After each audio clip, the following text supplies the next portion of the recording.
안녕하십니까. 교회발전연구소 대표 이능규 목사입니다. 오늘은 좋은 신문의 우리 지용길 목사와 리폼드 투데이 최장일 목사를 모시고 백구의 총회 선거관리위원회에 대해서 말씀을 나누겠습니다. 안녕하십니까. 안녕하십니까. 백구의 선거관리위원회, 107의 선거관리위원회의 참 천만원 게이트 때문에 우리가 지금 선거관리위원회를 아주 눈여겨보고 있는데 혹시 뭐 문제점은 없는지 말씀해 주시기 바랍니다. 정 목사님 먼저 말씀해 주시죠.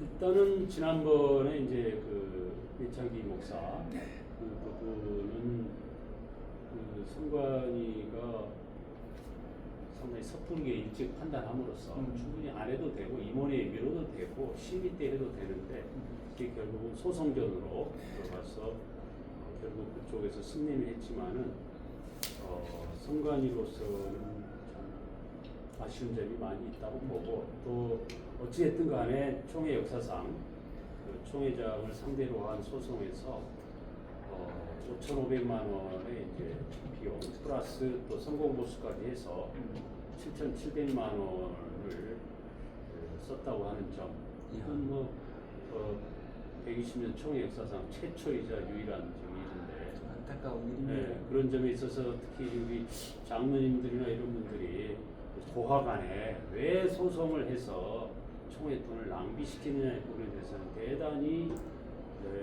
원성이 자자하다고 저는 파악이 됐습니다. 네. 하기에 전에 백회 총회 때는 그 변호사비가 5억 이상 나갔으니까 거기에 비하면 안 나간 거죠. 안 나간 근데 거고. 그때는 뭐 총회 돈은 한 푼도 안 나갔다고 알고 있거든요. 아니 총회에서 저기 지금 우리가 볼 때 선거관리위원회가 이제 일정이 촉박합니다.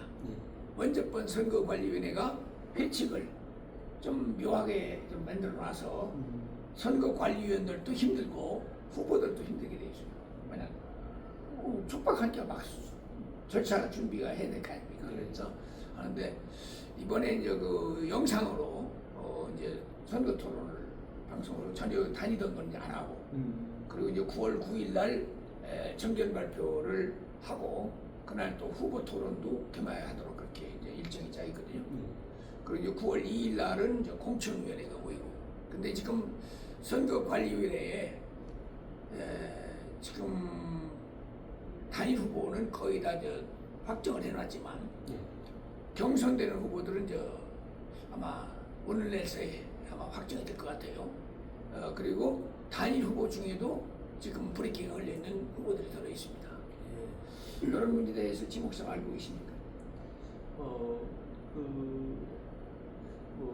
심의분과라고 심의분과에서 이제 문제가 있다고 보고 요구해 놓은 임원 후보도 있고 또 부서에 이런 후보들이 있다고 제가 들었습니다. 이제 제가 기본적으로 생각하는 것은 웬만하면은 윤창희 목사님 말씀 아까 그것처럼 특별히 정말 우리 선거 규정에 정말 분명히 어긋나면 모르겠지만은 그렇지 않다고 한다면은 웬만한 것은 이렇게 후보 자격을 주어서 선의 경쟁을 하고 그래야 총리를 섬기고 이렇게 할 수 있는 것인데 선관위에서 또 신부분과에서 너무 이렇게 우리가 볼 때는 이제 어떤 정치적인 또 어떤 개인의 사감이나 이런 것들을 작용해서 후보 자격을 부여하지 않고 이렇게 낙선되도록 이렇게 결과적으로 낙선되도록 하는 그런 것이 아닌가, 그런 사실은 우려가 저는 있거든요.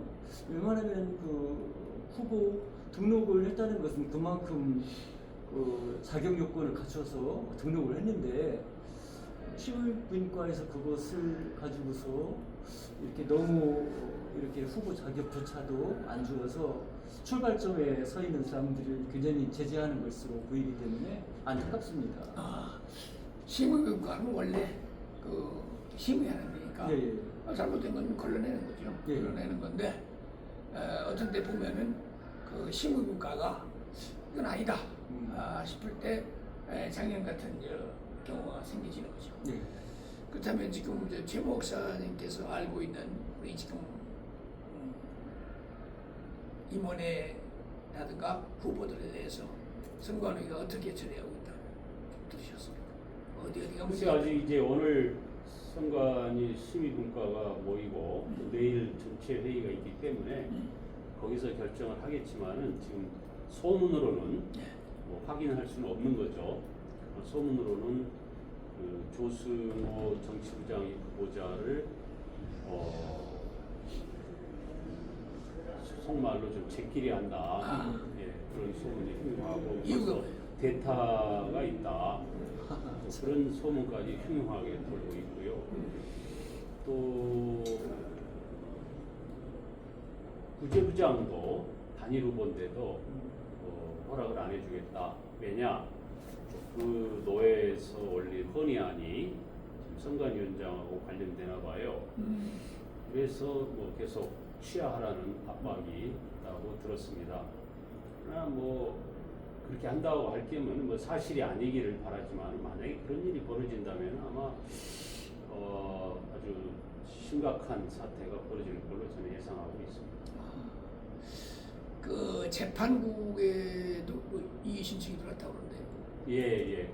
그 건도 보면은 재판위원이 15명인데 5명을 이번에 새로 선출하기 때문에 이미 재판국은 9명을 대상으로 선거운동을 해야 되는 상황인데 뭐 이제 거기에 해당되는 사람이 이제 신문사에 우리 합동헤럴드 논설위원으로서 벌써 10년째 논설을 매주 쓰고 있어요. 그 보통 일이 아니죠. 그다음에 특히 그 논설은 성경하고 관련된 거고 특히 정치적인 걸 쓰는 그런 관심과 지지도 없는 분인데 그게 무슨 칼럼이 지금까지 쓴 게 선거권자가 9명인데 9명을 위한 광고 행위다 이러면서 선관위 소위께서 단호하게 위법이라 그러는데 제가 선거관리법을 다시 한번 여러 차례 읽어봤는데 거기에 뭐 칼럼을 쓰면 안 된다라는 조항은 없고요.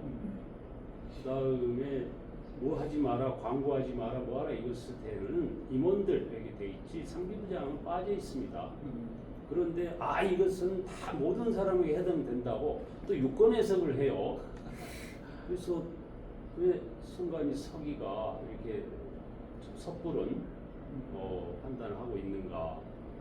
또 본인이 이제 원래는 이제 시임 국가장이지만 이제 서기가 사퇴하면서 겸하고 있어요. 다른 사람을 세웠지만은 거기에 참석을 할 수 있다고 그래요.